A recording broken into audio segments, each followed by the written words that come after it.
Play the intro. Billy Ho Ho.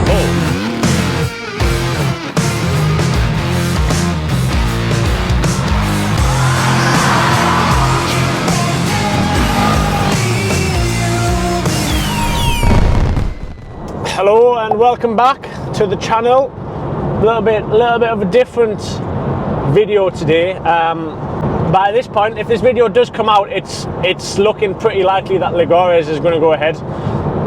At the point of filming, it's difficult to know what's going to happen with the current state of the world, but I'm assured by a few people that Lagares is going to happen. So I thought I'd do a little preview. I'll try and do one of these for each WES round this year. Just kind of give you a bit of a background of what I know about it, my past experiences and races and stuff of what's going on there, and then I'll get Ed to find some highlights or some good videos or some bits and bobs to just put over the top while I'm just waffling. So that's what's going on today. So round one of the it's got a new name for this year, the FIM Hard Enduro. Is it World Championship or is it Super Series still? No, I think it's World Championship now. The FIM Hard Enduro World Championship, I think it's called. Anyway, WES or Extreme Enduro has gained FIM status for this year, we'll just call it, which is good. It's a big step forward. Definitely going to help the sport grow and help the championship grow. So round one is Lagares, or XL Lagares, which is in Porto in Portugal. Yeah, once we finish Super Enduro, it's kind of all training, getting ready for Lagares, which has been around for quite a while. I know I've only actually done it twice, but it has been going for quite a while. I've been watching it and a fan of it, and yeah, following it for a lot of years now. So yeah, it's pretty well known to be quite a technical race. A lot of riverbeds, real gnarly extreme race, to be honest. It was definitely one that favours the trials riders. Not entirely sure if it's going to follow its usual running order of events this year, just with COVID and spectators and stuff like that, but we'll just pretend it is. We'll just pretend we know that it is going to follow through as an event. So it's a 3-day race. First night is Endurocross. Usually they make quite a good track, to be honest. That's usually, the Endurocross is usually part of the start of the final day's race, so they do quite a good track, make a little bit of like a grandstand seating area and stuff, so it's usually quite good racing on the Friday night. Second day is probably, you most definitely have seen videos of us racing around the city, up the stairs and the narrow alleyways and stuff like that. Really cool track, pretty mad that they're allowed to do a race there, but I think it's almost like a tradition now.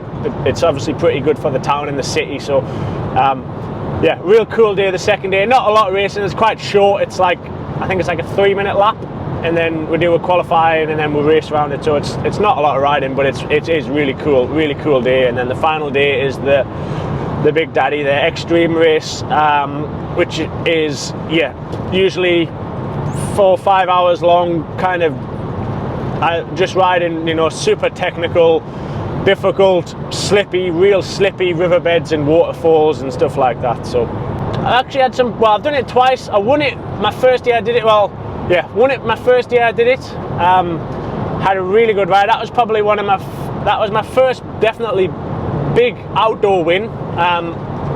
I'd won an indoor round before that, but that was my first outdoor big extreme international win.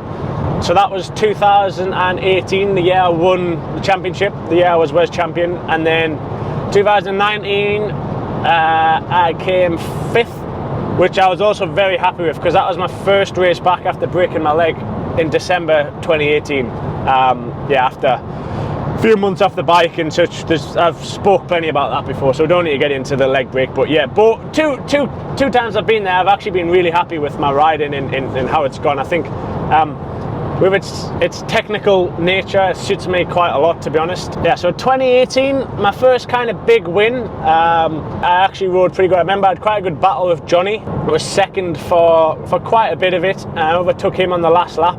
Was following him for a bit. We kind of had a few battles, a few overtakes in the river, and then I remember, I forgot the name of the section, but it's quite a famous spectator section on, you come downstream, down some waterfalls, and I remember, yeah, he made a bit of a mistake. I got past him, and then that was it. I just pulled the trigger and managed to keep out in front to the finish, really. I've not actually had too many dramas there. I think a lot of people have. You see a lot of drowned bikes, you know, with it just being predominantly in rivers and stuff. If you crash, you do obviously run the risk of sucking a lot of water into your bike. So I've seen a lot of drowned bikes and stuff like that, but touch wood, I've never had actually too many dramas. One drama, also, everyone's probably seen videos of this, is Johnny going into the water.